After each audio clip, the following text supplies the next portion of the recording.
Assalamualaikum warahmatullahi wabarakatuh. Perkenalkan, nama saya Aisyah Namika Zahra dengan NIM 231511101 dan rekan saya Timothy Elroy dengan NIM 231511131. Pada kesempatan kali ini kami akan mempresentasikan mengenai tugas besar untuk mata kuliah pengolahan citra digital praktek dengan topik yang kami pilih itu Media Pipe dengan judul yang kami ambil adalah Digital Orchestra berbasis gestur.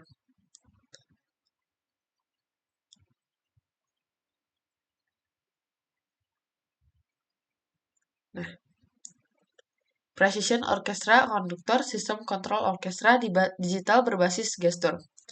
Nah, kami akan mencoba menjelaskan mengenai program yang telah kami buat secara ringkas dan general melewati PPT ini. Untuk demo aplikasi akan kami lakukan setelah menjelaskan PPT ini. Nah, untuk latar belakang dan tujuan dari aplikasi yang kami buat, untuk permasalahannya sendiri adalah conducting musik real memerlukan pelatihan dan juga perangkat yang cukup mahal, dan juga kontrol ekspresif sulit direplikasi dalam sistem digital konvensional. Nah, tujuan praktikum kami sendiri itu mendesain sistem interaktif berbasis gestur, mewujudkan kontrol musik digital real time yang presisi dan juga imersif. Lalu, bagaimana sih mentranslasikan bahasa tubuh menjadi kontrol musik digital? Oke. Nah, untuk arsitektur sistem yang kami gunakan, untuk input itu webcam dan juga file audio yang kami gunakan. Lalu juga untuk diprosesnya, untuk deteksi tangan itu menggunakan media pipe hands. Untuk deteksi kepala itu menggunakan media pipe face mesh dan juga gesture recognition itu role based. Dan juga untuk zona mapping dan volume control itu menggunakan pgame mixer dan juga visualisasi real time. Lalu juga teknologi dan tools. Untuk Python kami menggunakan versi 3.9. Untuk library ada MediaPipe, OpenCV Python, Pgame, dan NumPy. Dan juga hardware-nya webcam, speaker, dan PC atau laptop. Oke. Nah, untuk implementasi ada untuk gesture recognition ini sendiri. Untuk model MediaPipes ada 21 landmark single hand.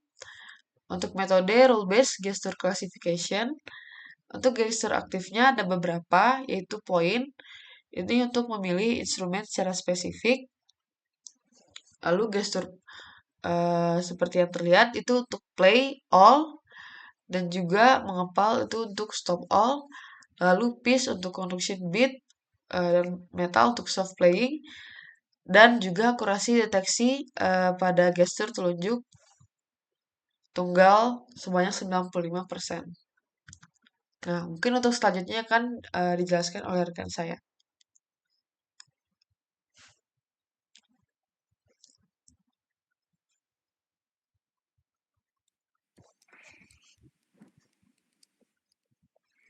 Selanjutnya ada zona presisi dan touch detection. Di sini ada 10 zona berbentuk lingkaran untuk instrumennya.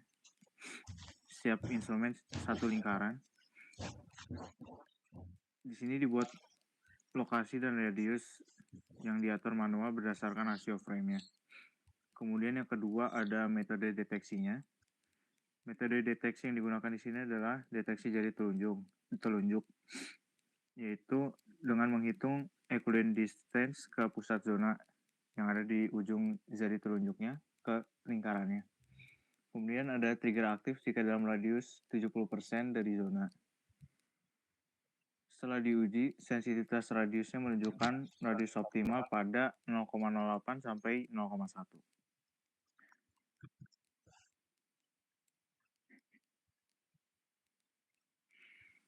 Kemudian ada kontrol volume berbasis kepala.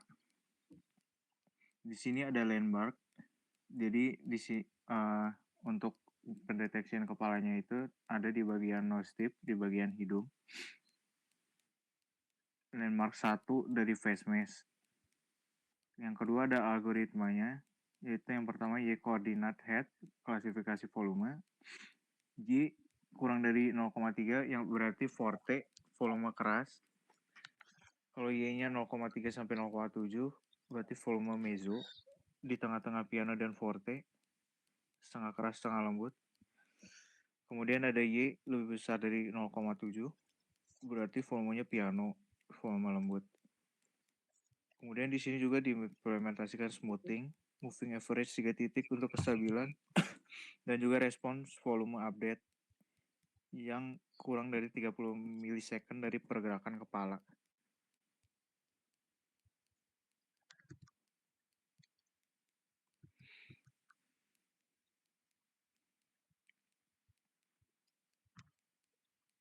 Oh ya, untuk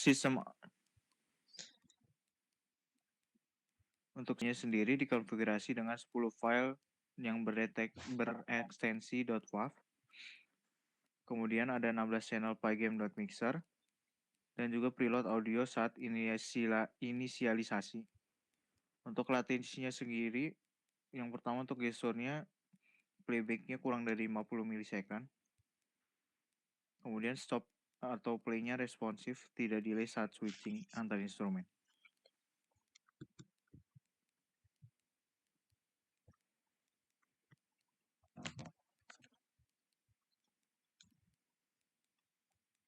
Untuk visualnya sendiri itu ada UI-nya.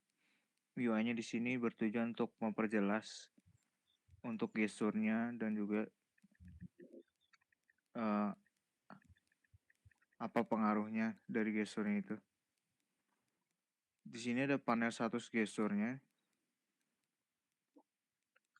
Kemudian ada volume bar indikator. Kemudian ada target info saat pointing gesture.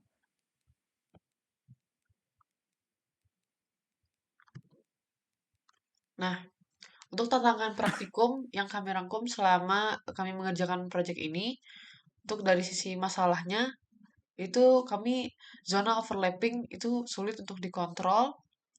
Solusi yang kami implementasikan adalah untuk radius dan posisinya dikalibrasi manual. Nah, untuk masalah kedua itu ada pada gestur yang tidak konsisten dan kadang tidak terdeteksi gitu. Lalu kami menambahkan cooldown atau rule tambahan agar gestur yang terdeteksi dapat lebih konsisten terbacanya. Lalu juga head position noise tinggi, itu solusinya dengan moving average smoothing, dan juga kadang karena ada beberapa audio, terkadang audio itu kadang tidak sinkron, solusinya yaitu buffer 1024 plus preload sound di awal. Nah, berikut sekilas visualisasi dari demo programnya, untuk lebih lengkapnya akan didemokan oleh rekan saya.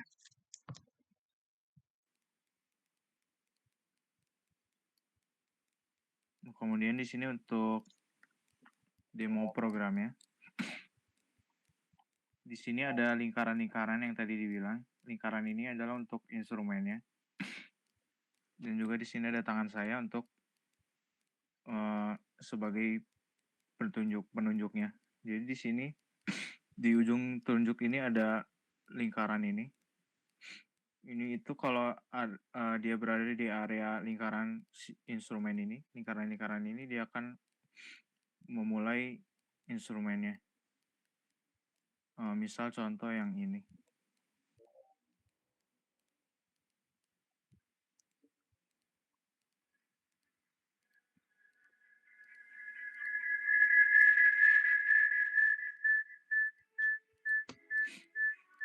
Kemudian juga misal ini.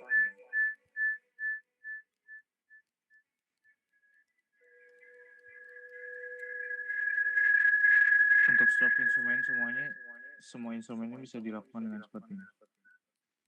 Dan juga untuk start instrumennya bisa dilakukan seperti ini. Start semua instrumen.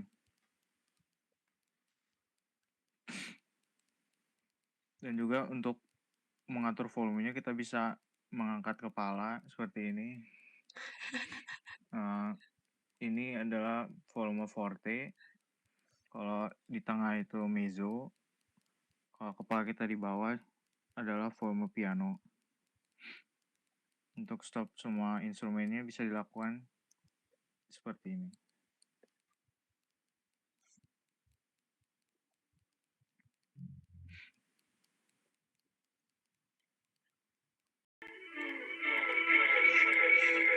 Nah, ini kondisi ketika gestur tangan seperti finger spirit tadi yang kelimanya Tapi ini mungkin karena ada yang melantun gitu suaranya. Coba lagi, Mon. Nah, stop dulu. Ah, terus mulai lagi. Gak bisa ya? Coba lagi. Ini aku lagi ngerekam. Coba lagi. Play all lagi.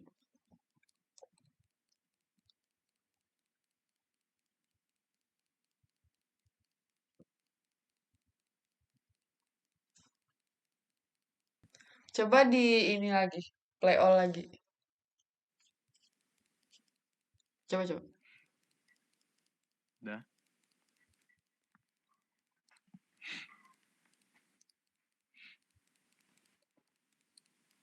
Tadi sempet kerekam kok. Oke. Udah. Nice. Aku di gudang. Nah, oke, mungkin dari segi demonya hanya itu yang bisa kami demokan. Untuk apa? Untuk musik-musik yang ada di 10 button yang ini, itu sudah bisa eh, berbunyi ya musiknya. Cuman mungkin karena tadi ada kendala terkait volume atau nada suara yang keluar itu melantun, jadi mungkin kurang terdengar. Nah, untuk segi dari sisi pembagian eh, job desk selama pengerjaan praktikum ini, nah selama pengerjaan proyek ini sebenarnya kami dari sisi pengerjaan walaupun sudah ada job desk-nya, masih saling apa?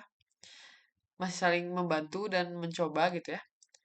Namun selama pengerjaan ini untuk pembangunan algoritma sendiri untuk gesture recognition dan computer vision-nya dalam bagian ini tuh saya bertanggung jawab untuk mengembangkan inti dari sistem pengenalan gestur ini dengan mengimplementasikan fungsi yaitu ada fungsi detect hand gesture namanya yang mampu untuk mendeteksi 5 jenis gestur utama yaitu ada yang seperti yang dijelaskan di PPT tadi, ada first, ada open palm, ada peace sign, ada thumbs up dan juga pointing finger. Yang mana setiap gestur ini memiliki logika deteksi yang berbeda berdasarkan posisi dan juga orientasi landmark jari-jari tangan. Nah, sebenarnya tantangan utama yang saya hadapi adalah ketika menciptakan gestur algoritma ini agar dapat membedakan gestur dengan akurat tapi sambil tetap responsif gitu.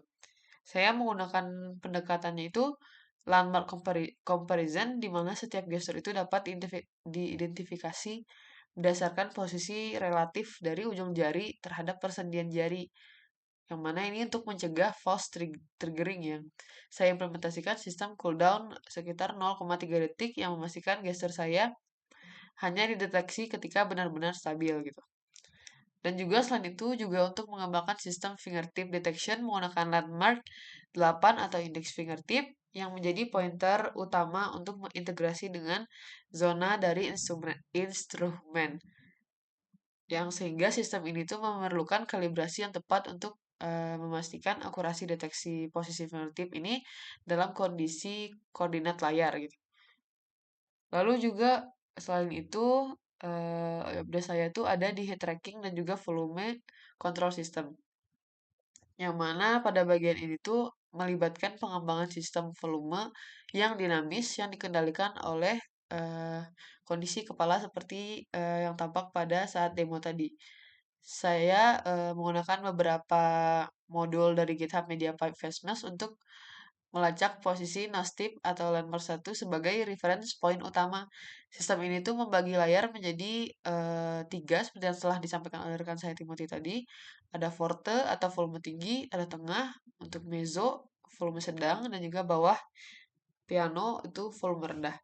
Ini untuk memastikan pergerakan kepala yang eh, jittery saja, saya mengimplementasikan smoothing algorithm menggunakan DQ dan struktur yang menyimpan 5 frame terakhir dari posisi kepala. eh ini tuh untuk memungkinkan sistem untuk memberikan responnya tuh yang halus, eh yang sesuai terhadap pergerakan kepala tanpa terlalu sensitif gitu terhadap gerakan-gerakan noise lainnya. Dan juga sistem volume control ini terintegrasi langsung dengan PG Mixer di mana setiap perubahan posisi kepala itu langsung mempengaruhi volume semua channel audio yang sedang diaktifkan. Dan juga ini tuh memerlukan pemahaman tentang audio processing dan juga real-time data smoothing. Lalu untuk sedikit bagian front end-nya, eh itu tidak terlalu banyak. Saya hanya sedikit membantu untuk bagian front end-nya, bantu berkoordinasi dan juga eh, lebih banyak dihandle oleh rekan saya Timothy Alroy.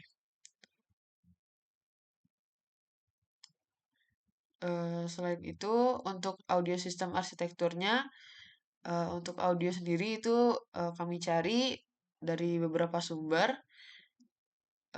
Lalu untuk untuk implementasi audio system ini itu melibatkan menggunakan error handling yang komprehensif agar mengatasi masalah seperti kayak file korup itu beberapa kali terjadi atau channel overflow dan memorinya juga. eh Pokoknya bagaimana agar audio yang tadi itu bisa berkolaborasi karena kan kami judulnya itu orkestra gitu. Jadi kalau misalnya antara audio ini dan audio itu kurang kurang selaras itu bunyinya kurang enak untuk didengar gitu. Mungkin selanjutnya untuk rekan saya Timothy Alroy akan menjelaskan bagian job desk-nya.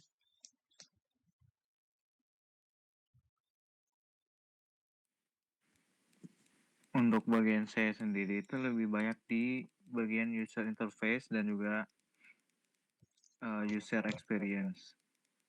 Jadi yang pertama itu saya merancang dan mengimplementasikan seluruh UI yang menjadi inti dari user experience dari program kami. Saya mengembangkan sistem layout yang lingkaran tadi untuk setiap instrumen. Ada 10 instrumen yang diatur dalam 3 baris. Setiap instrumennya itu memiliki lingkaran dengan jarak-jarak yang telah dikalibrasi untuk memberikan user experience yang optimal.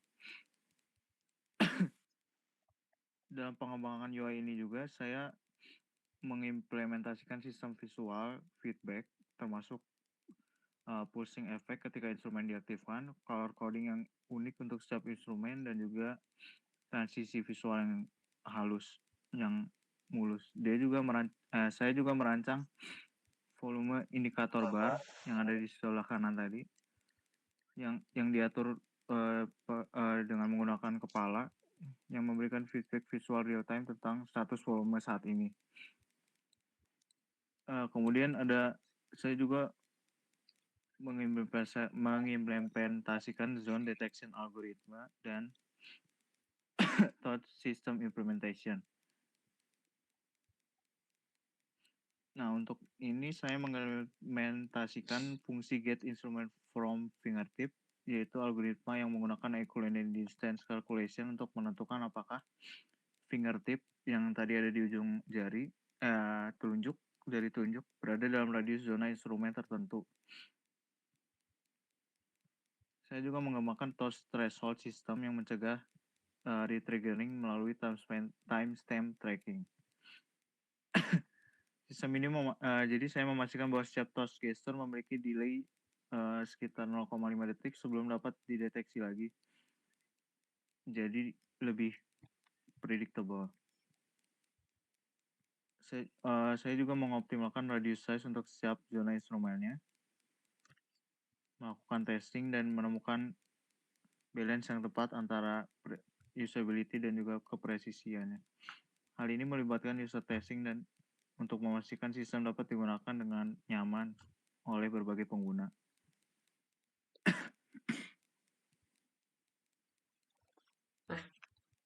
Kemudian untuk testing, sistemnya di testing dan juga performa dioptimasi oleh saya. Jadi untuk testingnya seluruh sistem saya melakukan integrasi testing untuk memastikan semua komponen bekerja dengan baik. Saya juga melakukan optimasi untuk performanya seperti untuk rendering dan juga update UI-nya untuk memastikan bahwa visual feedback tetap halus bahkan ketika sistem memproses multiple gesture secara bersamaan. Saya juga menghandle beberapa dokumentasi, bagian dokumentasi, dan juga termasuk setup requirementnya, organisasi file-file, dan juga untuk kontrol keyboardnya. Di program kami ada beberapa kontrol keyboard, dan juga saya memastikan bahwa sistem dapat digunakan oleh pengguna lain dengan mudah.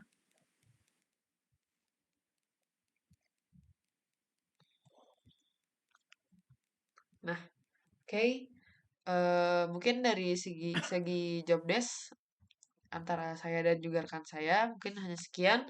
Dan seperti yang telah saya sampaikan tadi, tetap dari awal kami saling bersama-sama untuk brainstorming seperti apa alur dari ide untuk apa ide dari orkestra menggunakan gestur ini sendiri itu tetap saling brainstorming dan juga untuk integration antara logika dan juga tampilannya seperti apa. Lalu error handlingnya untuk perbaikan perencanaan jika ada proses yang ternyata di tengah jalan ternyata sebenarnya kurang memungkinkan karena ini orkestra gitu. Ada banyak sekali alat musik yang diimplementasikan di program kami. Jika terlalu banyak gestur yang eh, kompleks itu kurang mendukung untuk penggunaan media pipe di dalamnya. Nah, mungkin hanya sekian dari saya dan rekan saya Timothy Leroy. Sekian, jika ada kekurangan kami mohon maaf. Wassalamualaikum warahmatullahi wabarakatuh.